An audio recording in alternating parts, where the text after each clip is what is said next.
देखिए, प्रियंका गांधी कांग्रेस के अंदर सबसे ज्यादा लोकप्रिय चेहरा है। उन्हें तो कांग्रेस का अध्यक्ष बनाना चाहिए था, उन्हें कांग्रेस की कमान सौंपनी चाहिए।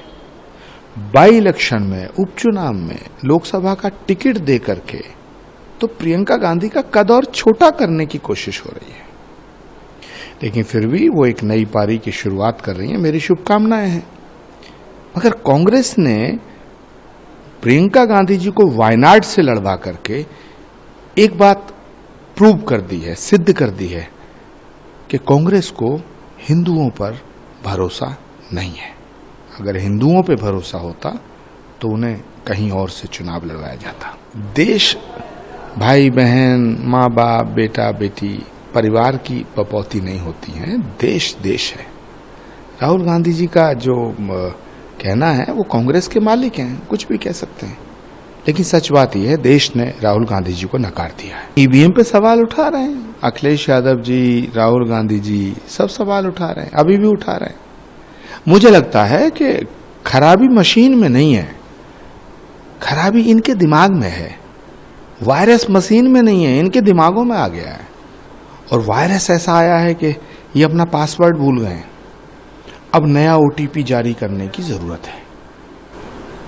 लेकिन जिस तरीके से पहले लोग कहते थे कि ईवीएम में घोटाला हो रहा है, ईवीएम हैक कर दिए गई है बीजेपी के द्वारा, अब चुनाव जीतने के बाद बीजेपी और कांग्रेस का बराबर तालमेल रहा है, तो क्या कहेंगे इसको? नहीं, इसमें कुछ कहने की जरूरत ही नहीं है। नरेंद्र मोदी जी ने तीसरी बार भारत की जनता का आशीर्वाद प्राप्त किया है और 2029 तक निष्कंटक राज चलेगा। अभी तक उनका अमेठी से लगाव था, अब अमेठी से मोहभंग हो गया। अब वो जानते हैं कि रायबरेली में अगर इस्तीफा दिया तो दोबारा जीतने की स्थिति नहीं है। एक बार वो जीत गए, लेकिन दोबारा लड़ेंगे तो उनको उत्तर प्रदेश से हार मिलेगी, ये उनको पता है। इसलिए उत्तर प्रदेश से डर कर जो प्रियंका जी कहती थी लड़की हूं, लड़ सकती हूं, अगर लड़ सकती हूं तो आओ उत्तर प्रदेश से लड़ो। लेकिन वो उत्तर प्रदेश से भागकर वो वायनाड पहुंची हैं और वायनाड से भी उनको मैं समझता हूं असफलता मिलेगी। और वायनाड की जनता भी जानती है कि ये दोनों भाई बहन जो हैं केवल अपनत्व का झांसा देते हैं और tata bye bye hi hi hello hello वाले लोग हैं, और ये केवल चुनाव के सरगर्मी के दौरान चुनाव में पिकनिक मनाने आते हैं। तो मैं समझता हूं कि वायनाड की जनता भी जागृत होगी और प्रियंका जी के जीवन का जो पहला चुनाव होगा वो हार के साथ शुरू होगा। ये अपने परिवार के अलावा भी किसी की कमी महसूस होने देंगे?